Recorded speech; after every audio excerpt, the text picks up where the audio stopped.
26 de enero de 1945. Pueblo francés de Holzbier, a través de la ventana de un puesto de socorro, un soldado alemán de la Segunda División de Montaña observa una sombría procesión. Médicos que traen a los heridos. Su unidad había liderado el asalto. 250 hombres de infantería y 6 tanques. Todo ese poder de fuego dirigido contra un único objetivo.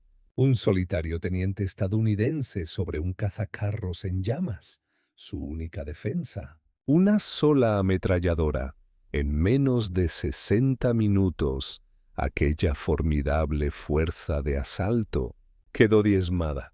De 250 hombres, apenas 70 seguían en pie, y los pocos que sobrevivieron apenas podían hablar de otra cosa que no fuera el arma que detuvo su avance en seco.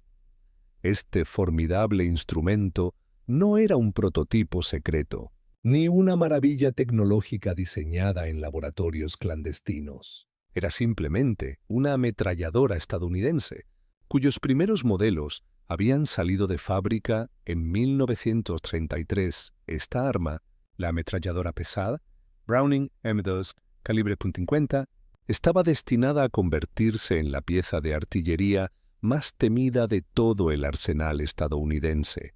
Su reputación no se basaba en un diseño complejo, sino en su poder destructivo, bruto e implacable. Aquellos supervivientes alemanes acababan de experimentar lo que pasaría a la historia como uno de los enfrentamientos más icónicos de los Estados Unidos. El teniente primero Audie Murphy, a pesar de sus heridas y del aislamiento, se había subido a un cazacarros M10 en llamas. Desde su torreta desató la devastadora potencia de fuego de su ametralladora contra toda una compañía de infantería alemana, reforzada con blindados. Durante más de una hora, Murphy mantuvo tal torrente de fuego que la ofensiva alemana simplemente colapsó.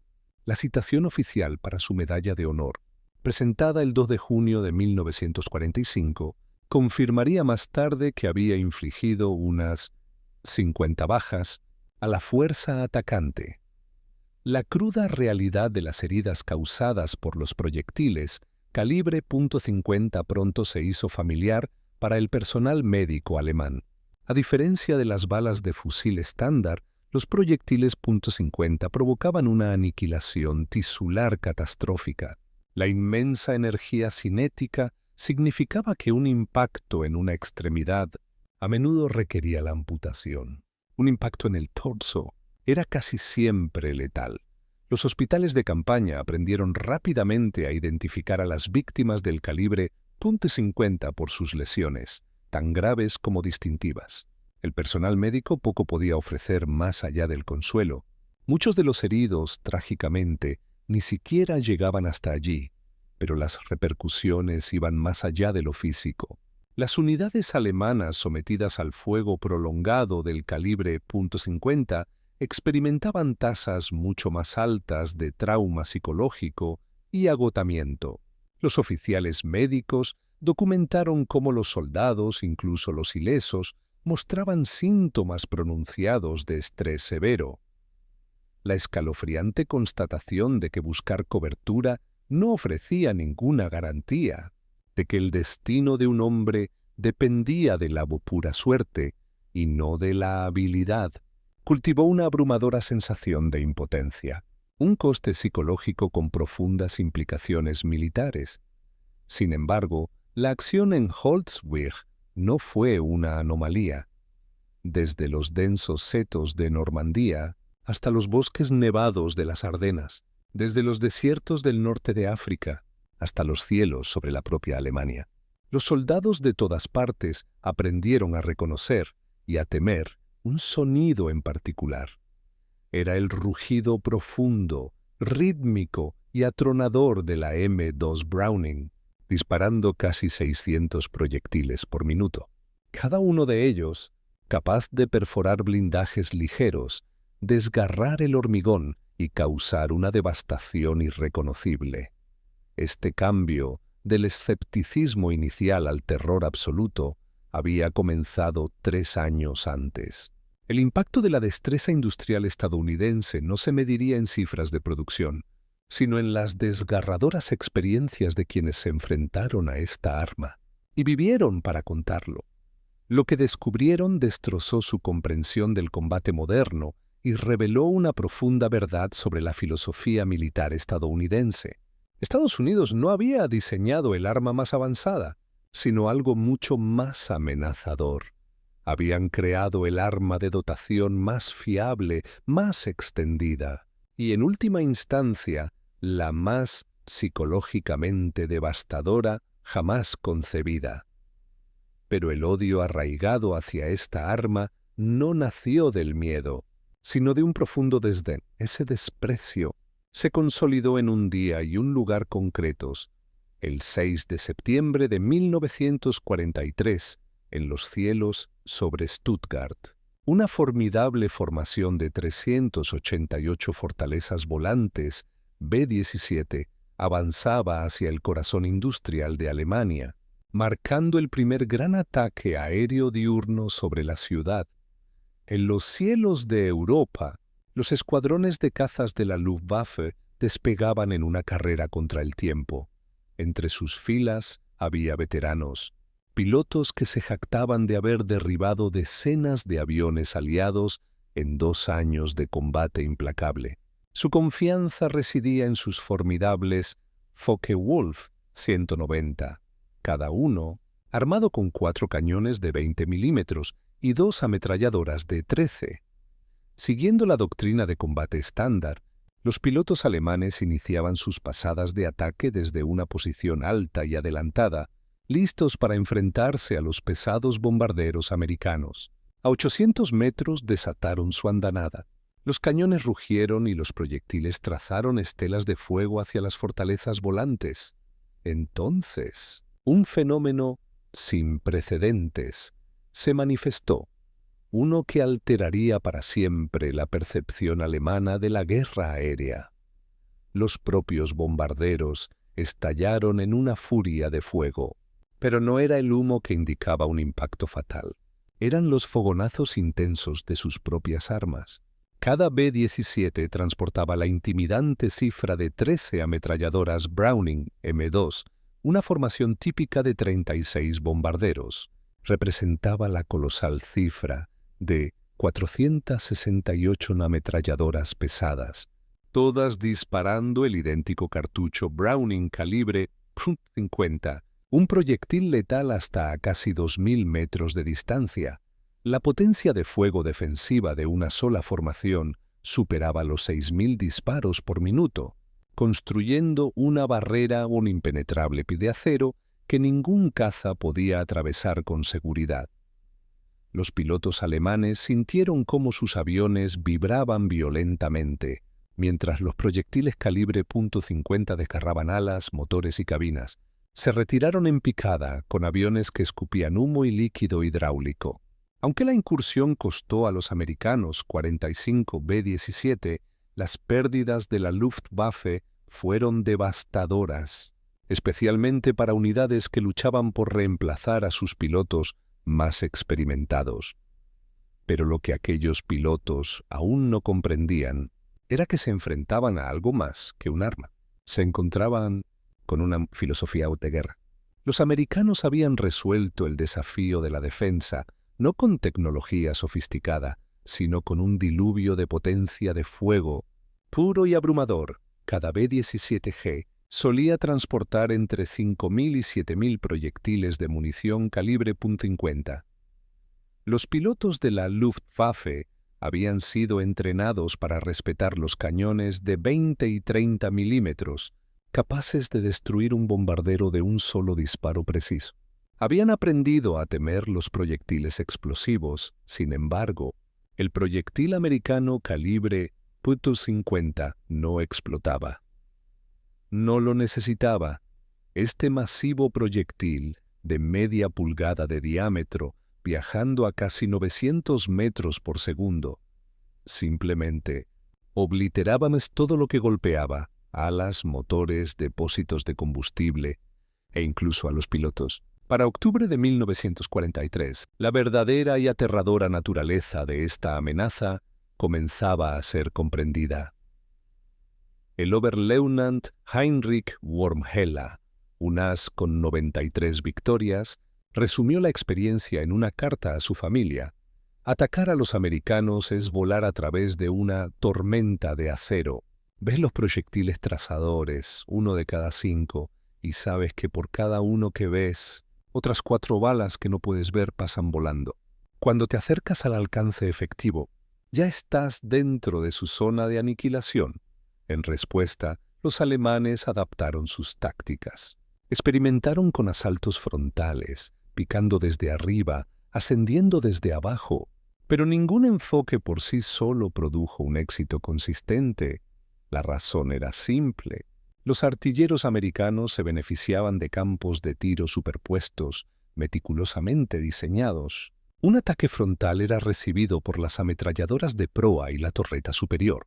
Desde la retaguardia, la cola y la torreta de bola entraban en acción. Los acercamientos laterales se enfrentaban a las ametralladoras de cintura. Sencillamente, no había un tan vector de aproximación seguro. Las fuerzas aéreas del ejército de los Estados Unidos habían configurado sus formaciones de caja de combate para maximizar esta potencia de fuego defensiva superpuesta. Sin embargo, el aspecto verdaderamente aterrador no era solo el volumen de fuego, era la fiabilidad inigualable. De la M2, los pilotos alemanes sabían que los cañones de sus Me-109 y FW-190 eran susceptibles de encasquillarse en el aire gélido de las grandes altitudes. La Browning M2 americana, en marcado contraste, simplemente funcionaba, podía disparar sin interrupción durante horas. Funcionaba a la perfección en temperaturas extremas, desde unos brutales 40 grados bajo cero hasta los 40 sobre cero.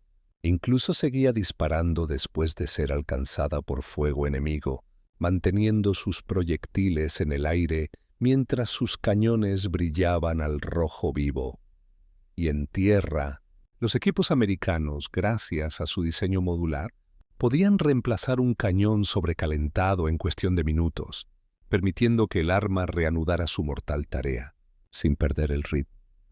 Marzo de 1946, en los interrogatorios de posguerra de la Luftwaffe, emergió un testimonio conmovedor. Pertenecía al teniente Wolfgang Fischer, un piloto de Gu-88 que había sobrevivido a la guerra y a las innumerables misiones de interceptación sobre el Reich. Sus palabras resumieron una verdad que se había vuelto ineludible en los cielos de Europa. Llamábamos a las formaciones de bombarderos estadounidenses die fliegenden Festungen, las fortalezas volantes. Pero lo que las hacía verdaderas fortalezas no era su blindaje, ni su disciplina de formación. Eran esas ametralladoras calibre .50, ametralladoras que nunca dejaban de disparar, que nunca se atascaban, que nunca nos daban una oportunidad. Perdimos a tantos pilotos, no por los cazas enemigos, sino por el fuego defensivo de los bombarderos. Era como volar hacia una picadora de carne en tierra. La historia se repetía, aunque con un matiz diferente. La fecha, 6 de junio de 1944. El lugar, las playas de Normandía.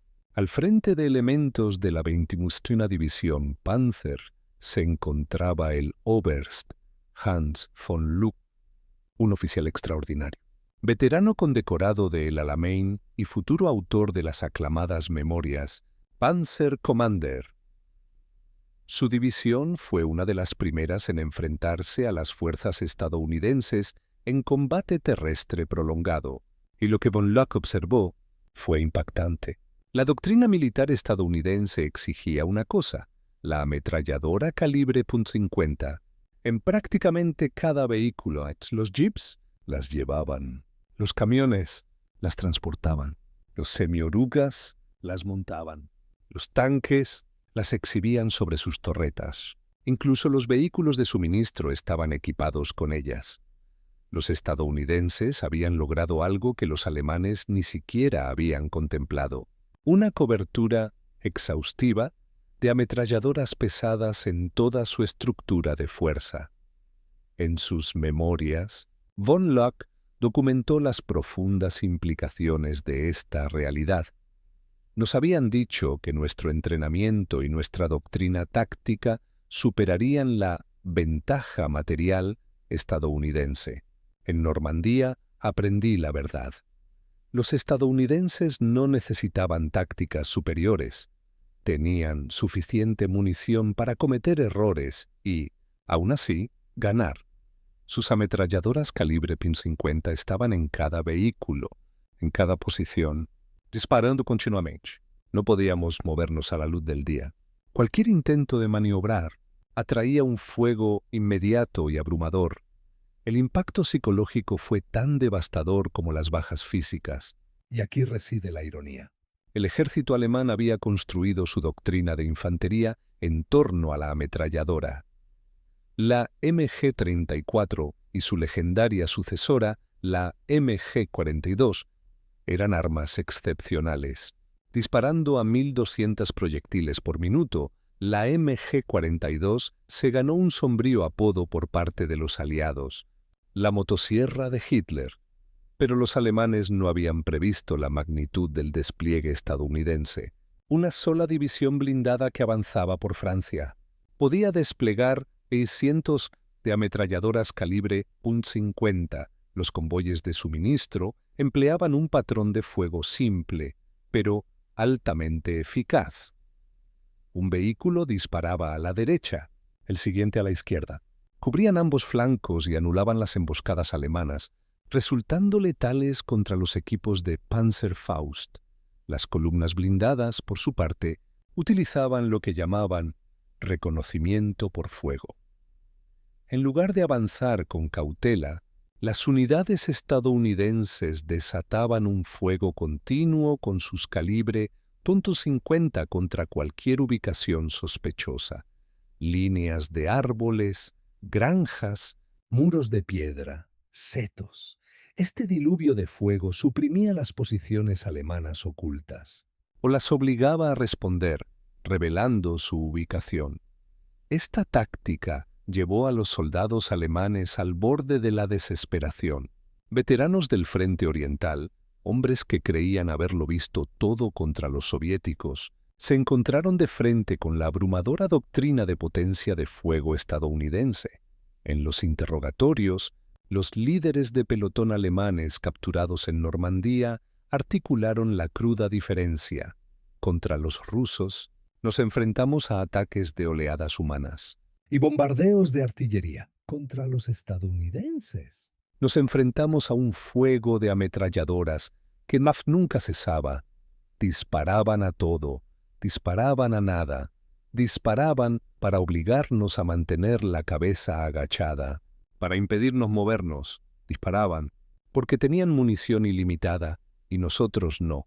Después de 2 semanas luchando contra los estadounidenses en el Bocage, los soldados ya no salían de sus coberturas durante el día. El semioruga M16 era la encarnación de la filosofía de potencia de fuego estadounidense. Sobre su chasis se alzaba una torreta motorizada, equipada con 4 ametralladoras calibre .50, una herramienta diseñada en principio para la defensa antiaérea. Su cadencia de fuego combinada era simplemente aterradora, casi 2.200 proyectiles por minuto. No es de extrañar que los soldados le dieran apodos como la picadora de carne. Informes oficiales ya en noviembre de 1944 lo dejaban claro. La misión principal del M-16, la defensa antiaérea, a menudo se convertía en un rol secundario. Con la Luftwaffe prácticamente aniquilada sobre Europa Occidental, estas unidades fueron reconvertidas para el apoyo terrestre. Fue entonces cuando el M-16 demostró ser devastadoramente efectivo contra la infantería y los vehículos ligeros alemanes. Durante la batalla de las Ardenas, su leyenda se consolidó. Se le atribuyó el haber desbaratado incontables ataques, simplemente barriendo el campo de batalla con un muro de acero. Nada ilustra mejor el pánico que infundía el calibre .50 que las desastrosas emboscadas a los convoyes de suministros estadounidenses. La doctrina alemana era clásica y probada: dejar pasar a los vehículos de cabeza, neutralizar el centro para crear un bloqueo y luego eliminar sistemáticamente el resto. Una táctica que había funcionado contra británicos y soviéticos, pero contra los estadounidenses resultaría en un fracaso catastrófico. La razón era simple pero contundente. La doctrina de convoyes estadounidense estipulaba que vehículos armados con el calibre .50 estuvieran intercalados a intervalos regulares a lo largo de toda la columna. Al primer disparo de la emboscada, la respuesta era instantánea y furiosa. Un volumen de fuego tan abrumador que con frecuencia los equipos de emboscada alemanes sufrían más bajas que el convoy al que intentaban atacar. En interrogatorios de posguerra, los jefes de pelotón alemanes relataron la evolución de su desesperación. Al principio, posicionaban infantería con ametralladoras y Panzerfausts a lo largo del camino, pero el fuego de supresión del convoy era sencillamente insostenible. Pronto aprendieron a atacar solo vehículos aislados, pero rara vez los encontraban. Los estadounidenses se movían en fuerza, precisamente porque sabían que el enemigo no podía hacerles frente. El patrón de fuego alterno de los convoyes era una trampa mortal. Los vehículos del lado derecho de la carretera disparaban hacia la derecha. Los del lado izquierdo disparaban hacia la izquierda. Esto creaba un campo de fuego cruzado que cubría ambos flancos de la carretera simultáneamente. Las fuerzas alemanas que atacaban desde un lado se encontraban bajo fuego no solo de ese flanco, sino también del opuesto. Imaginen el impacto psicológico. Estar bajo fuego desde múltiples direcciones, por armas capaces de atravesar cualquier cobertura y que parecían tener munición infinita.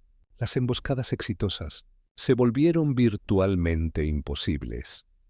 Las unidades logísticas estadounidenses lo entendieron perfectamente. El calibre .50 era su salvavidas. Los conductores fueron entrenados en su uso. La munición se cargaba en cantidades que desafiaban las asignaciones oficiales, y los comandantes tenían luz verde para aniquilar cualquier amenaza sospechosa con fuego inmediato y masivo. Como resultado, para finales de 1944, los intentos de interceptar las líneas de suministro americanas prácticamente cesaron. Las implicaciones estratégicas de esto fueron inmensas. Las fuerzas alemanas en Francia y más tarde en la propia Alemania se encontraron incapaces de interrumpir la logística estadounidense. Las unidades americanas podían contar con un flujo constante de municiones, combustible y alimentos. Su planificación táctica asumía que la potencia de fuego siempre estaría disponible. La planificación alemana, por el contrario, estaba perpetuamente ahogada por la escasez y la certeza de que cualquier suministro llegaría tarde e insuficiente. La ametralladora calibre .50 fue, al mismo tiempo, causa y síntoma de la supremacía logística estadounidense.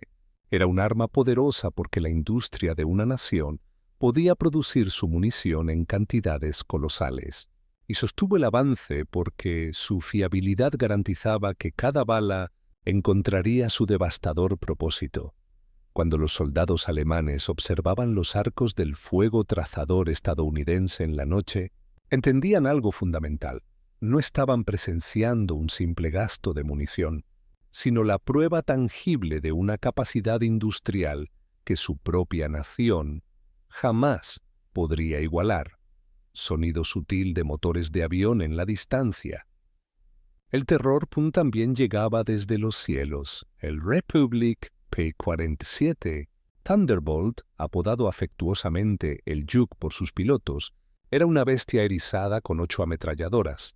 Browning M2 en sus alas. Esto significaba que un solo caza podía desatar una potencia de fuego combinada con 4.400 disparos por minuto, y las fuerzas terrestres alemanas aprendieron a distinguir su silueta única y el sonido que, inevitablemente, anunciaba la muerte.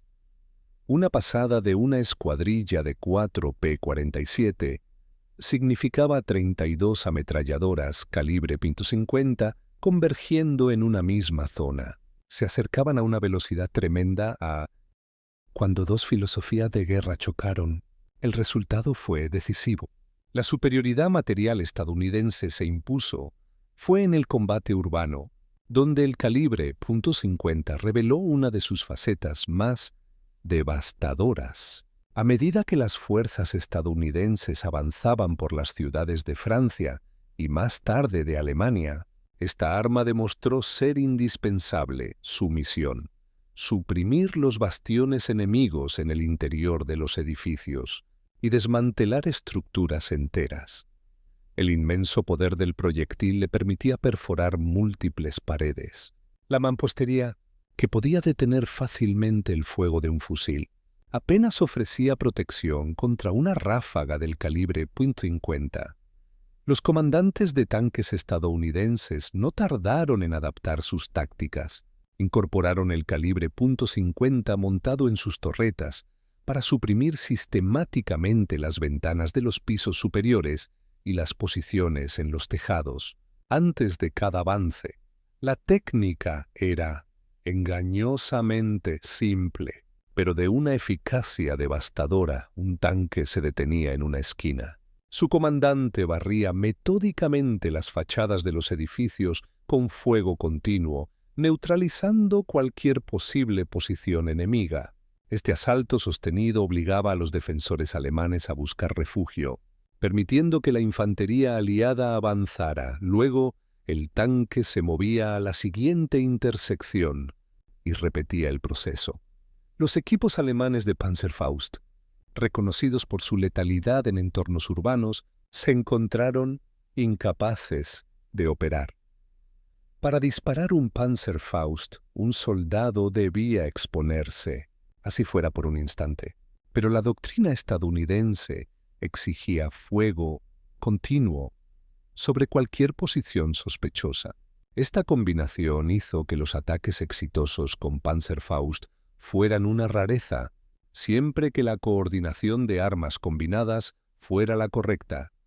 En sus relatos de posguerra, los comandantes alemanes que lucharon en Renania describieron la pura imposibilidad de montar una defensa efectiva. La infantería alemana solía posicionarse en los pisos superiores, un lugar que ofrecía excelentes campos de tiro. Pero los tanques estadounidenses simplemente se acercaban y arrasaban los edificios con una combinación de sus cañones principales y el fuego del calibre .50. Los proyectiles penetraban paredes y techos. No había un refugio verdaderamente seguro. Los soldados se cubrían tras los muebles o muros interiores solo para que las balas los encontraran de todos modos. El único camino para sobrevivir era abandonar la posición antes de que los estadounidenses concentraran su fuego. Pero abandonar posiciones significaba ceder terreno, y en esa etapa de la guerra ya no quedaba terreno por ceder. El impacto psicológico fue profundo.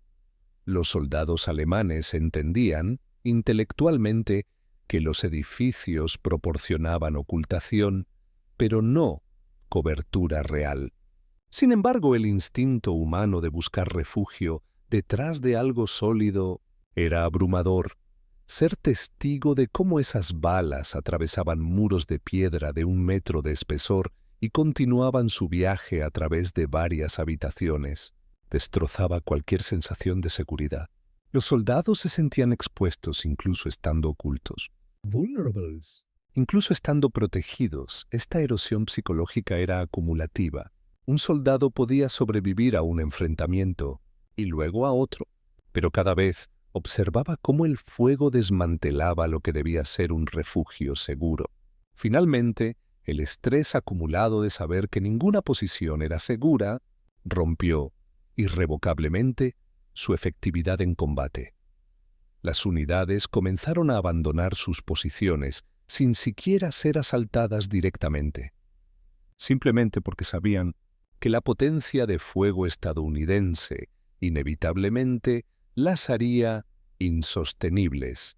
Las últimas campañas en Alemania demostraron la superioridad absoluta de la doctrina estadounidense. Aunque las fuerzas alemanas mostraron a menudo un coraje y una habilidad notables, sus victorias tácticas, al final, significaban poco. Los estadounidenses podían simplemente concentrar una potencia de fuego abrumadora y reducir cualquier posición a escombros.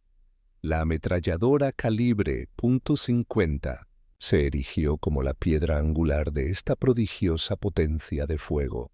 Se desplegó en cantidades masivas, era fiable para mantener fuego continuo durante horas y su munición era tan abundante que nunca fue necesario racionarla. Incluso las tripulaciones de los tanques alemanes aprendieron a temer el calibre .50. Aunque no podía penetrar el grueso blindaje frontal de sus tanques, era perfectamente capaz de destrozar la óptica, inutilizar el equipo externo y, sobre todo, suprimir a la infantería que los protegía. Part 7. Más allá de su rol antiaéreo, el calibre .50 escondía una capacidad mucho más crítica en el campo de batalla. Podía perforar el blindaje más delgado, el lateral y el trasero, de un número significativo de vehículos alemanes a distancias de combate típicas. Sonido de motor de tanque y ambiente de batalla lejano. Tomemos como ejemplo los cazacarros M10 estadounidenses. Montaban una ametralladora M2 en sus torretas, y los análisis demuestran algo revelador. Disparaban muchas más granadas de alto explosivo que proyectiles perforantes. Esto indica su uso masivo en apoyo a la infantería, donde el .50 demostró ser vital en lo que las tripulaciones llamaban operaciones de limpieza. La escena se repetía una y otra vez. Un equipo alemán con un Panzerfaust lograba inutilizar un tanque americano, solo para ser aniquilado por una lluvia de fuego del P-50 de los vehículos de apoyo, antes de que pudieran siquiera pensar en escapar.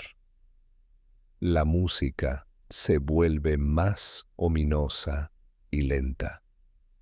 Pero fue al caer la noche cuando el calibre .50 desató una nueva dimensión de terror. Las cintas de munición americanas seguían una fórmula precisa. Por cada 4 balas estándar, una bala trazadora. Esto significaba que, en la oscuridad, cada quinta bala era una estela incandescente visible para el enemigo.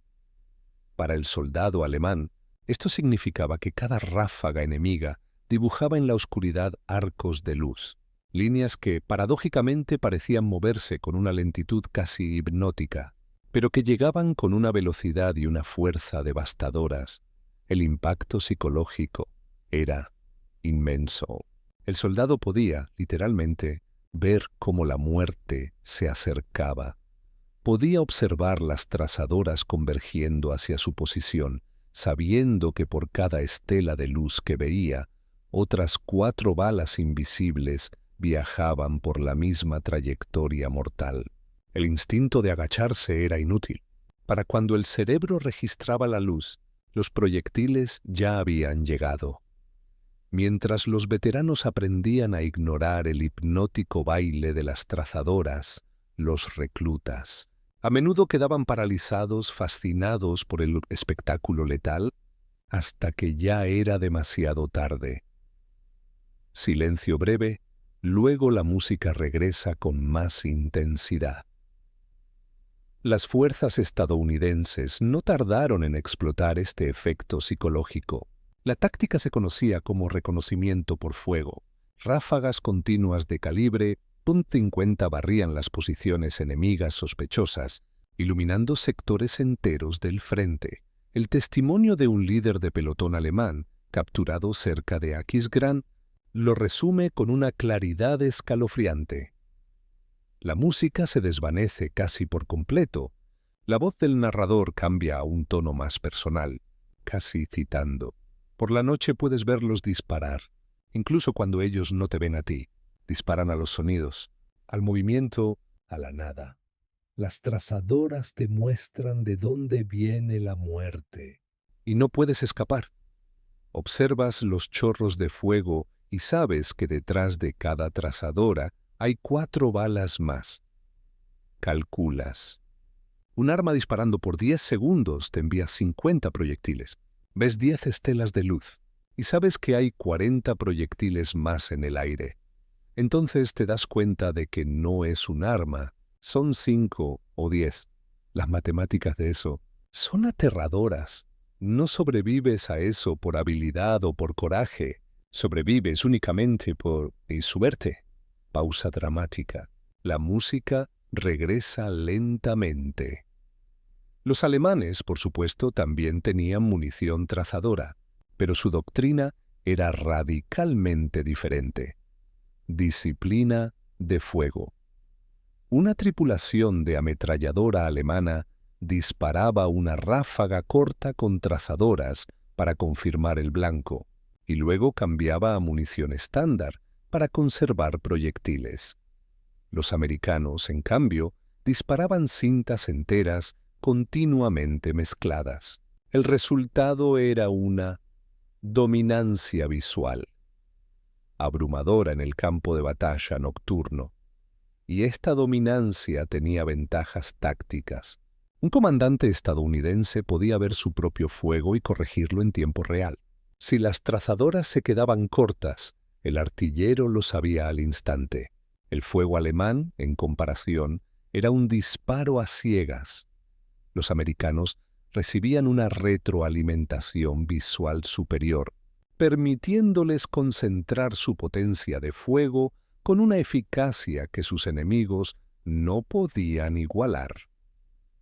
Música de conclusión, grave y final. Los alemanes buscaron desesperadamente contramedidas. Intentaron usar sus blindados de forma más agresiva, buscando acortar la distancia antes de que el fuego del .50 se volviera insostenible. Pero esta estrategia rara vez funcionaba porque el calibre .50 no luchaba solo.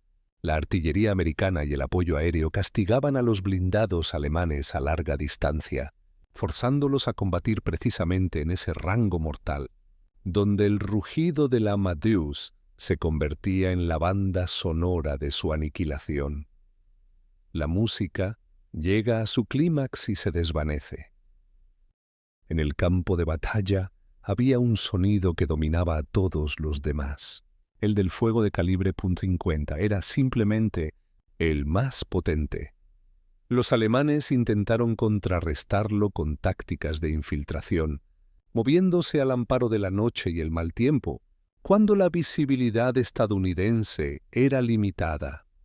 Pero la logística americana tenía una respuesta. La munición de calibre .50 estaba siempre muy disponible, y su doctrina era simple: disparar a cualquier posición sospechosa, sin necesidad de confirmación visual. El 25 de julio de 1944, esta filosofía alcanzó su punto culminante. La Operación Cobra, la ruptura estadounidense desde Normandía, comenzó con un bombardeo asombroso. Más de 3.000 toneladas de bombas, lanzadas por casi 2.000 bombarderos sobre las líneas alemanas cerca de Saint-Lô. Narrador. Al mando de la división de élite Panzerlehr se encontraba el general major Fritz Bayerlein, uno de los defensores de aquel sector. Después de la guerra, Bayerlein documentó meticulosamente sus experiencias para el ejército estadounidense, ofreciendo un análisis clínico y devastador sobre la potencia de fuego de sus adversarios. Su conclusión fue sorprendente. Su división no había sido diezmada principalmente por los bombardeos o la artillería. La causa real era el impacto acumulativo del incesante fuego de armas pequeñas. Sus fuerzas simplemente no podían maniobrar. Las ametralladoras calibre .50, montadas en casi todos los vehículos americanos, significaban que cualquier movimiento para responder a un avance atraía un fuego inmediato e intenso. La evaluación de Bayer Lane fue contundente. Los estadounidenses habían resuelto el desafío fundamental de la guerra moderna. Habían descubierto cómo proyectar una potencia de fuego abrumadora sin necesidad de una destreza táctica superior. Narrador. La experiencia de Bayer Lane en el frente no terminó ahí. Combatió en la sangrienta batalla del bosque de Hürtgen y en la batalla de las Ardenas, antes de rendirse en abril de 1945. Sus escritos de posguerra son cruciales para entender la perspectiva alemana. En ellos observó una y otra vez el mismo fenómeno. La ametralladora calibre .50, manejada por soldados con mínimo entrenamiento y abastecida con cantidades colosales de munición, establecía una base de fuego que las fuerzas alemanas, con sus armas sofisticadas y tripulaciones expertas, sencillamente no podían igualar. Narrador. El invierno de 1944 trajo consigo la batalla de las Ardenas, la última gran ofensiva alemana en el oeste. Inicialmente, lograron una sorpresa táctica total y éxitos significativos. Durante unos días, pareció posible que sus blindados pudieran dividir a los ejércitos aliados, pero entonces la logística estadounidense se reafirmó, y con ella la presencia omnipresente del calibre .50. Unidades enteras se precipitaron a las Ardenas, e incluso las posiciones defensivas establecidas a toda prisa podían desatar volúmenes de fuego devastadores sobre los ataques alemanes. La batalla se convirtió rápidamente en una guerra de desgaste, el tipo de guerra que favorecía, inevitablemente, la superioridad material estadounidense. En Bastogne, las fuerzas cercadas usaron sus ametralladoras calibre .50 con un efecto letal, funcionando sin descanso a pesar de las temperaturas bajo cero, el lodo y el caos del combate. Narrador. En su plan, los alemanes cometieron un error de cálculo crítico. Asumieron que el mal tiempo mantendría en tierra a la aviación estadounidense, neutralizando su superioridad. Y en parte, tenían razón. El clima restringió las operaciones aéreas, sin embargo, no tuvieron en cuenta dos hechos cruciales. Primero, que las ametralladoras de calibre .50 en tierra no se veían afectadas por el clima. Y segundo, que la logística estadounidense podía sostener un gasto de munición a ritmos que para los alemanes eran sencillamente incomprensibles. Narrador. El general Alfred Schlemm, al mando del primer ejército paracaidista, enfrentó la ingrata tarea de defender el Reich con recursos cada vez más escasos. Al igual que Bayer Lane, su análisis de posguerra se centró en el desgaste psicológico que infligía la potencia de fuego americana. Schlemm observó que a principios de 1945 los soldados alemanes ya reconocían el sonido distintivo del calibre .50 a grandes distancias. La escalofriante certeza de que cualquier movimiento podía atraer un fuego inmediato, de que no poseían ninguna contramedida eficaz, fomentó lo que él describió como una mentalidad defensiva que hacía casi imposible cualquier acción ofensiva. Sus fuerzas lograron evacuar a través del Rin, pero el desgaste constante infligido por las ametralladoras pesadas durante la retirada fue la causa principal de sus bajas. Para entender su extraordinaria eficacia, es necesario observar de cerca el arma en sí. La M2 Browning Part 9, el arma era innegablemente pesada, 84 libras sin su trípode, 128 con él, pero para un arma operada por una dotación era perfectamente manejable. Su verdadero poder residía en su alcance, 1830 metros, una distancia que le permitía atacar objetivos mucho más allá de la capacidad de los fusiles y ametralladoras ligeras alemanas. Su cadencia de fuego era más lenta que la de la temida MG-42 alemana, pero esa diferencia se volvía irrelevante cuando al enemigo le faltaba munición. Pausa breve. El sonido de un solo disparo de calibre .50 retumba y se desvanece. Narrador.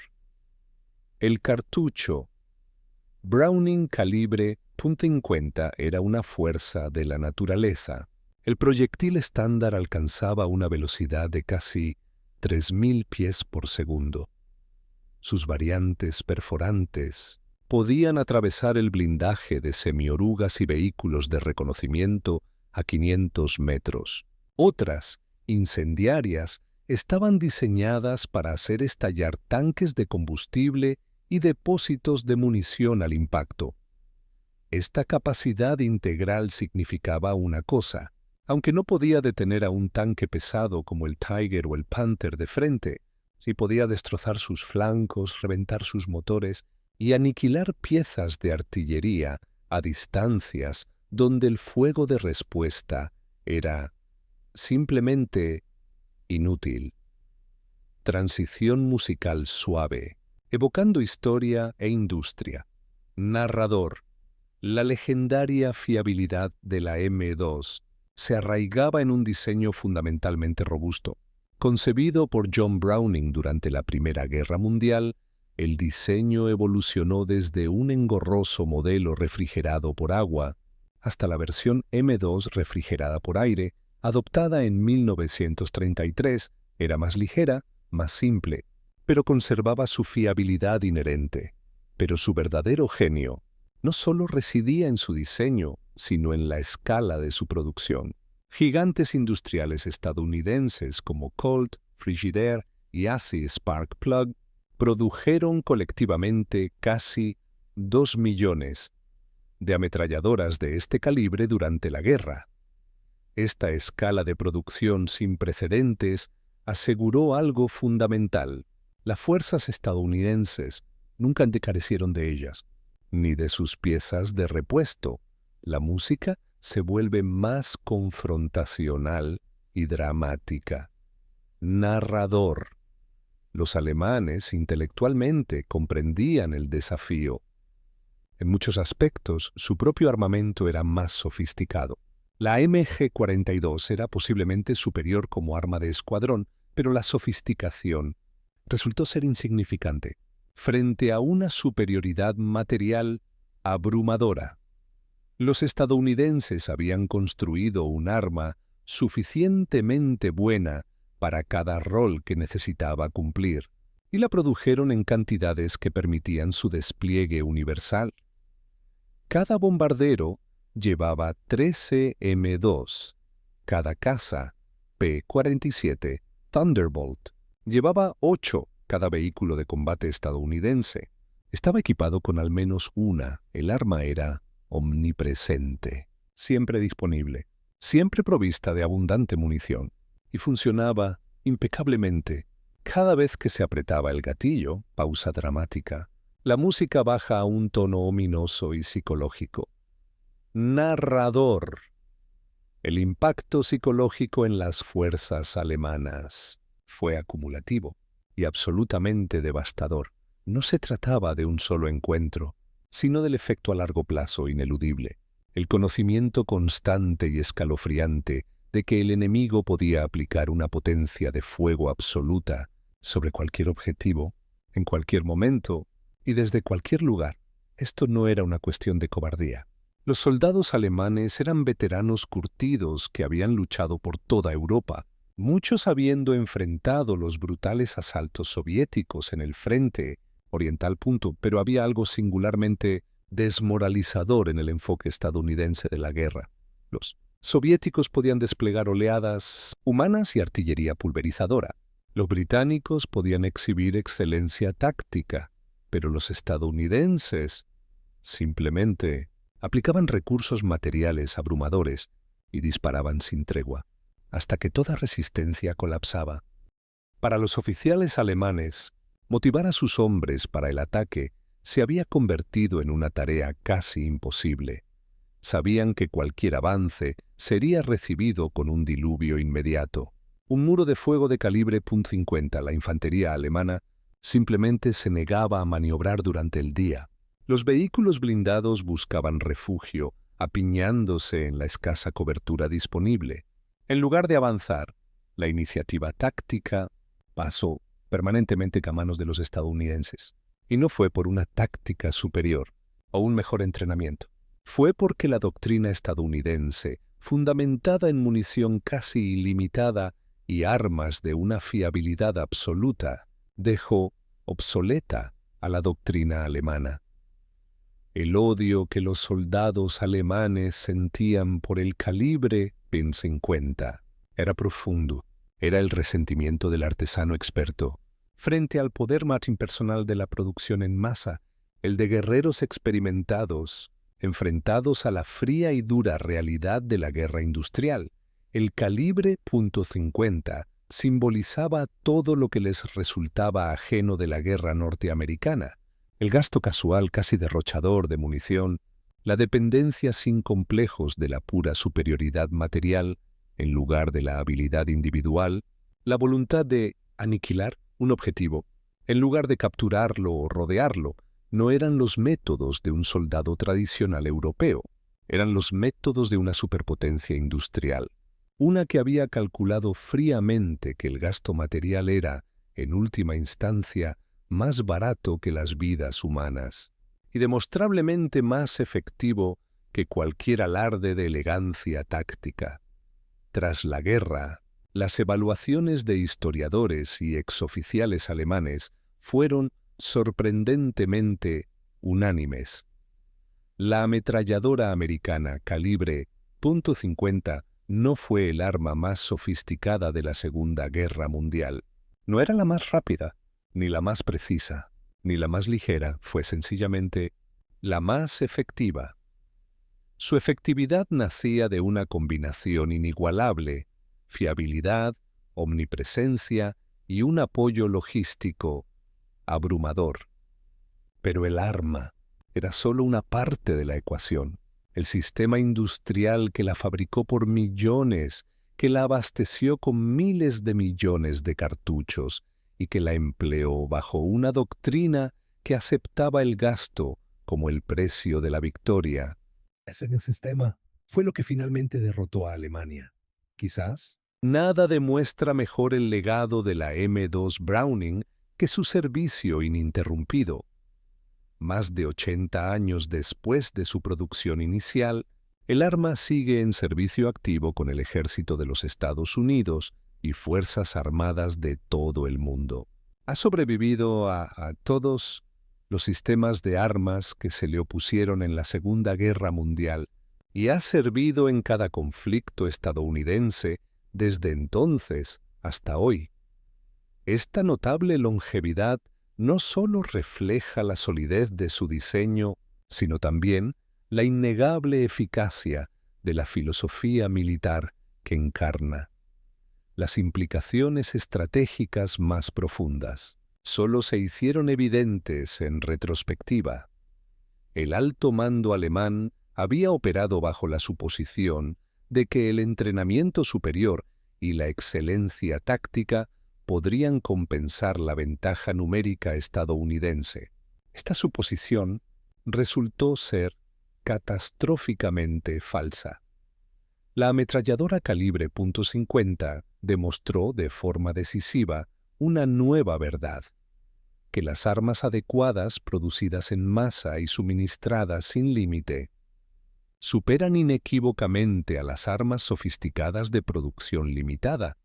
Los comandantes de tanques alemanes, que habían superado a los blindados soviéticos con tácticas superiores, se vieron incapaces de maniobrar contra la potencia de fuego estadounidense. La infantería alemana, maestra de la táctica con su MG-42, descubrió que su pericia era inútil cuando el enemigo podía, simplemente, saturar sus posiciones con fuego sostenido. Los pilotos alemanes que habían perfeccionado el combate aéreo contra la RAF, eran destrozados por el fuego defensivo de bombarderos que priorizaban el volumen sobre la precisión. La lección fue universal. Implacable. En la guerra industrial, el bando capaz de sostener un mayor gasto material finalmente prevalecerá, sin importar las diferencias en la habilidad táctica. Los alemanes habían afrontado una guerra de producción en masa. Con una mentalidad de artesanos, optimizaron la eficiencia cuando la situación exigía una fuerza abrumadora. Conservaron munición cuando su oponente podía permitirse el derroche. Lo que los soldados alemanes aprendieron, a través de una amarga y visceral experiencia, fue que la guerra moderna no recompensa el brillo táctico ni el entrenamiento superior, sino la pura capacidad de sostener un gasto material aplastante. La ametralladora M2 Browning se convirtió tanto en el símbolo como en el instrumento de esa dura lección. Las fuerzas alemanas trajeron al campo de batalla habilidad, doctrina y determinación. Las fuerzas estadounidenses trajeron un sistema industrial capaz de producir y suministrar ametralladoras pesadas en tal cantidad que la resistencia se volvió, literalmente, matemáticamente inútil. Cuando estos dos enfoques tan distintos chocaron, el resultado en realidad nunca estuvo en duda.